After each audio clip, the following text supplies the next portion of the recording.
You know, there are some stories that cling to places no matter how much time passes. Stories that sink into the cobblestones, into the cracks of the brick wall, into the air itself. If you were to walk through the town of Ossett in West Yorkshire today, you might not notice anything strange at first. The shops are tidy, the streets lined with red brick terraces, there are gardens behind low stone walls. On the surface, it's just like any other place. But underneath that, there's something else. A memory that the town cannot shake. Something that happened in the early hours of an October morning in 1974. Okay, do me a favor, close your eyes and picture it. Dawn is just beginning to gray the sky. The mills are quiet, the streets empty, except for one figure stumbling down the road. He's naked. His skin is slick with blood. His face wild, his mouth wide open in a scream that makes no sense at first until you hear the words. It is the blood of Satan. Imagine being a neighbor, pulling back your curtain at that hour, expecting to see, nothing more than a milkman or a stray dog, but instead you see a man you know. A man who lives just down the street from you.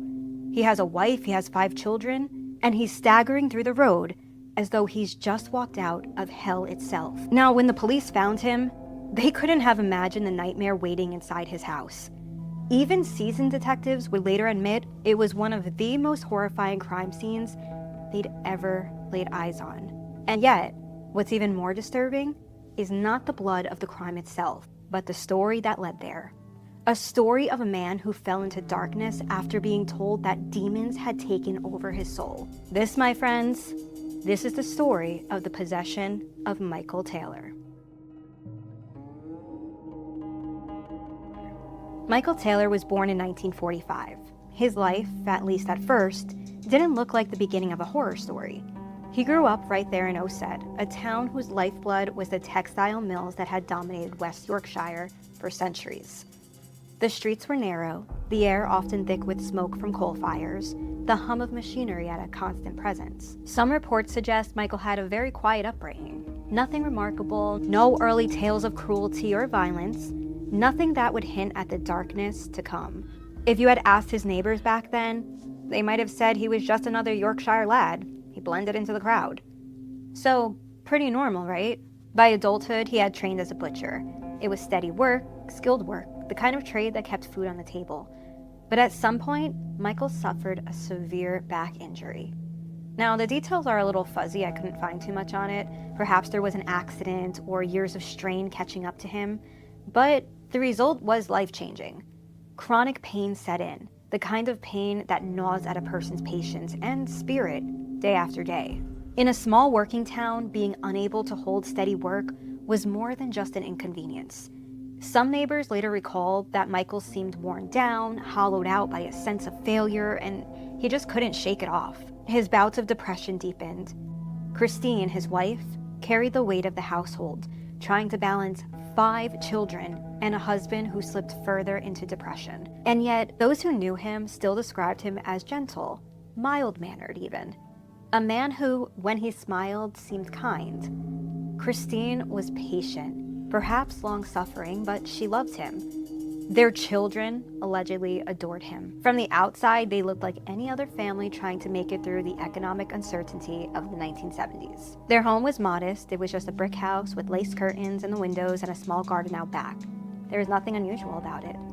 And I think that makes this story even more chilling because he was just a normal family guy with a normal house, a normal life. But by the early 1970s, life inside the Taylor household was quietly unraveling.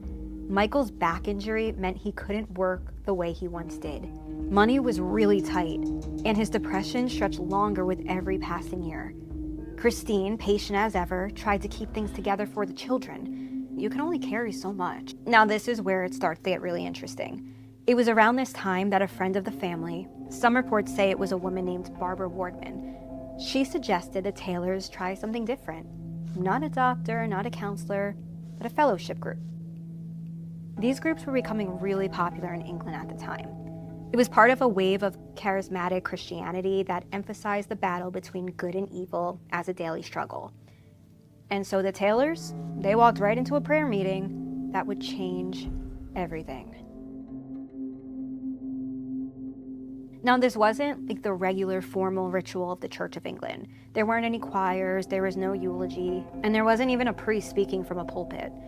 Fellowship meetings were intimate. People just gathered in living rooms or modest church halls, kneeling close, voices rising, and falling with passion. They prayed loudly, laid hands on one another, spoke in tongues even, and testified about demons that lurked in everyday life. And leading many of these sessions was Marie Robinson. Marie was only 21, but already she had a reputation. She was fiery, charismatic, and utterly convinced of her calling. She wasn't ordained, she wasn't trained in theology, but when she prayed, people felt something. She had that intensity that made the air in the room seem charged. Her eyes locked onto you and you felt seen, convicted, maybe even a little afraid. So put yourself in Michael's position. He's depressed, he's not working, so the fellowship to him seemed like a lifeline. Here was a place where his pain and despair weren't meaningless. They were signs of a spiritual battle that he was going through. His depression wasn't just an illness. It was the devil trying to pull him under. And here was a group of people led by a young woman full of zeal who promised he could fight back. At first, Christine may have welcomed it. Anything that eased Michael's gloom was a blessing. But it didn't take long before she noticed his devotion shifting. Michael was drawn to Marie Robinson in ways that unsettled her. He hung on to her words. He followed her guidance with an intensity that seemed out of proportion. Allegedly, some neighbors would later say that Michael had fallen in love with Marie. Others said it wasn't love at all, but more of an obsession. The fixation of a man desperate for salvation, latching onto the person who seemed to embody it. Now, whatever the truth may be, Christine began to feel something she hadn't felt before. Fear. Not fear of Marie, not even fear of demons, but what was happening to her husband. It all came to a head one night during a fellowship meeting. The group gathered as usual, voices lifted in prayer, bodies swaying, faces turned upward in worship. And then Christine spoke.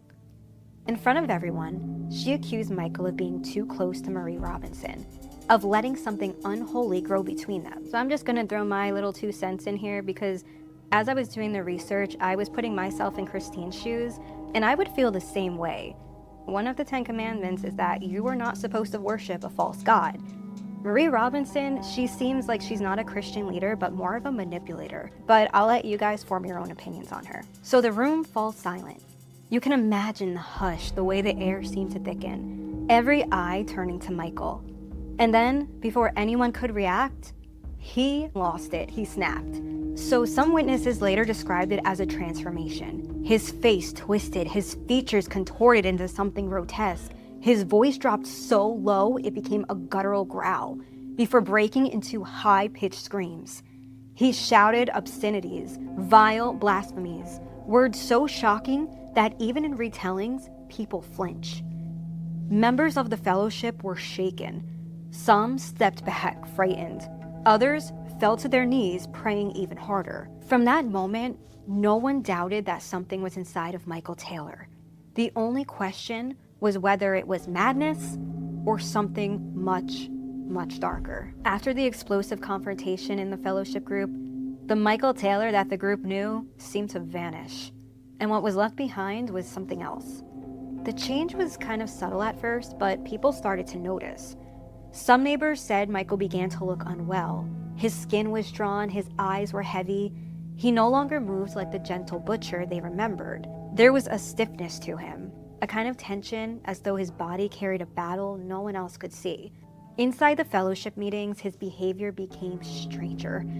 Imagine sitting in prayer, your heads bowed, when suddenly Michael erupts, cursing God with words so vile that people just didn't know what to do. He would literally scream profanities in the middle of worship, but it didn't stop there. Now, some reports suggest that Michael began to convulse, his body shaking violently, as though something was trying to tear its way out. He would fall to the ground, thrashing, while others rushed to hold him down, to pray over him, to drive the darkness out with their voices raised high. And then, just as suddenly, he would fall into this eerie silence. Hours at a time, he sat still as a stone, eyes fixed on nothing, lips moving soundlessly as though speaking to something no one else could see. Christine would call his name over and over, but he wouldn't answer. To her, it was like living with a stranger. A man who wore her husband's face, but whose presence filled the house with dread. Christine confided to friends that she no longer recognized the man she had married. He was unpredictable. Sometimes he was affectionate, sometimes really cruel, but oftentimes she described him as cold. She worried for the children. She worried for herself. And deep down, she may have worried for his soul. Members of the fellowship, too, began to worry. Some said Michael's rages were proof of possession. Others thought he was just losing his mind. But either way, there was a consensus. Whatever had taken hold of him was not going to leave on its own. By early October of 1974, the group decided something drastic had to be done. They would call in priests, and they would attempt an exorcism. Christine, rightfully so, was torn between hope and fear, but she agreed to it. The night of October 5th, 1974, Christine brought her husband to St. Thomas's Church in Gauber, a stone building that had stood for centuries. On an ordinary Sunday morning, it was just a place of worship. Candles glowing warmly at the altar, hymns being sung. But this was no ordinary Sunday. This was at midnight. The church was nearly empty. There were two clergymen waiting, Father Peter Vincent and Reverend Raymond Smith. They had been told Michael was possessed, so they agreed to try and drive the demons out. Now let me set the scene for you. The pews pushed aside to make space. A small group of people gathered close, voices hushed, their breath misting in the chill air. In the center of it all, Michael Taylor, trembling before a single prayer was spoken, eyes darting as though something already stirred inside of him. And reports suggest that when the ritual began, it was chaotic almost immediately. The priests shouted ancient prayers, their voices ringing against the stone. Michael screamed back, writhing on the floor. He spat, he snarled, lashed out with sudden violent strength. At times, he had to be physically restrained, held down by men as he thrashed and kicked. Crucifixes were pressed against his skin. Holy water splashed over his face, dripping into his open, screaming mouth.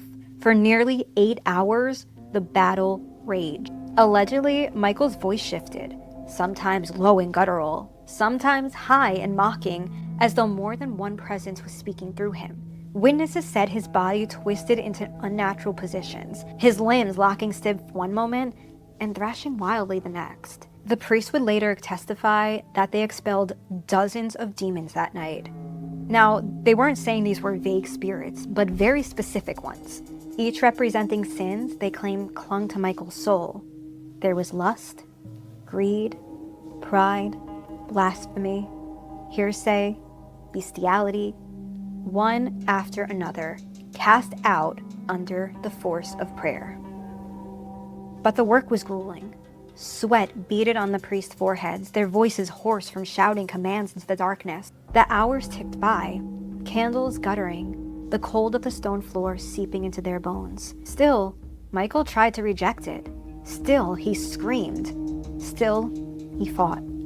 And then came the chilling declaration. Though many demons had been forced out, not all of them had gone.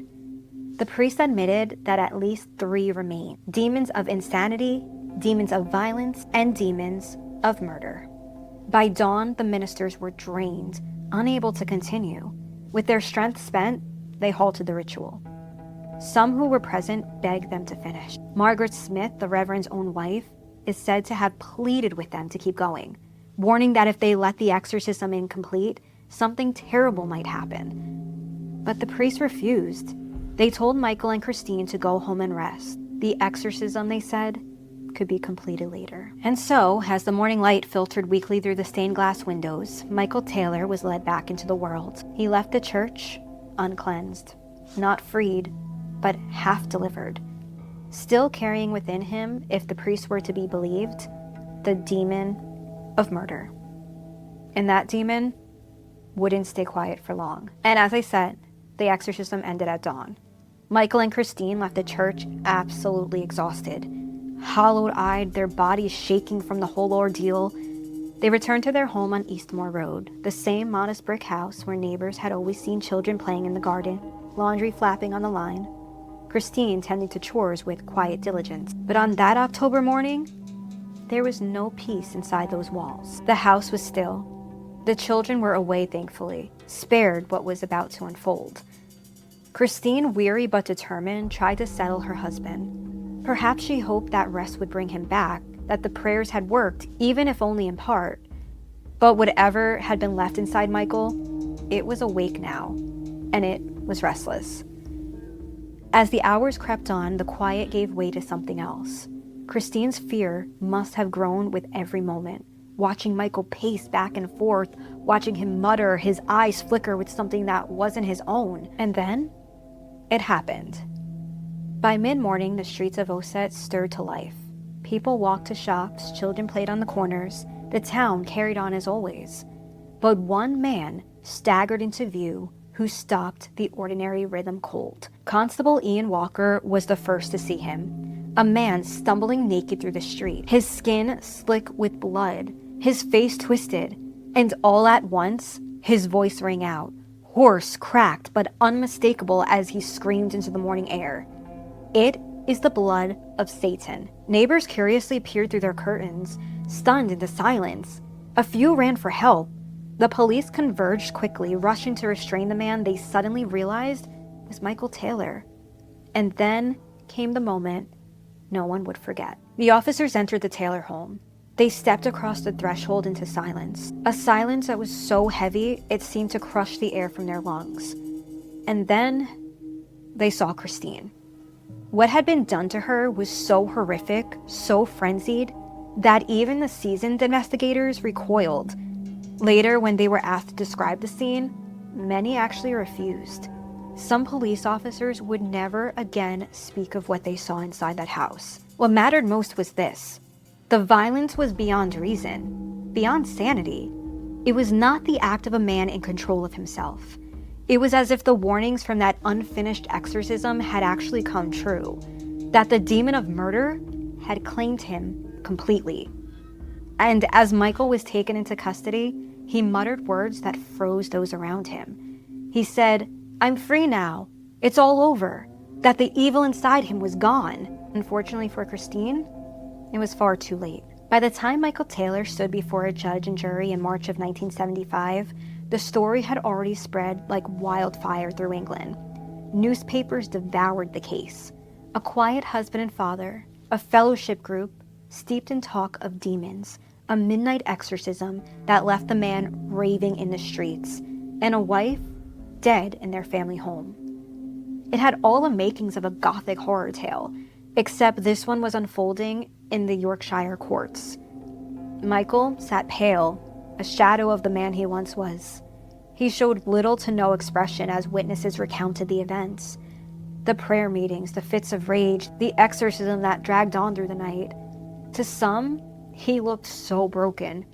To others, just empty, as though something had drained every last ounce of him. His defense barrister, Harry Agnall, delivered one of the most shocking arguments the court had heard in years. He didn't just point to Michael's fragile mental state.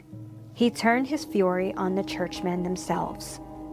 Agnall accused the priest of planting the idea of demons in Michael's mind, fueling his delusions, then abandoning him when he was most vulnerable. These misguided churchmen, Agnall thundered, lit the fuse that eventually exploded. The courtroom sat stunned. Could the blame for Christine Taylor's death really rest not only on Michael, but on the fellowship leaders who had told him he was possessed? On the priest who had declared there were demons still inside him, then sent him home unfinished? The prosecution, led by Jeffrey Baker QC, painted a different picture. To Baker, Michael was a man unraveling into madness. Nothing more. The exorcism didn't cause the murder, Baker insisted. It was merely the backdrop to a mind already collapsing under the weight of depression and obsession.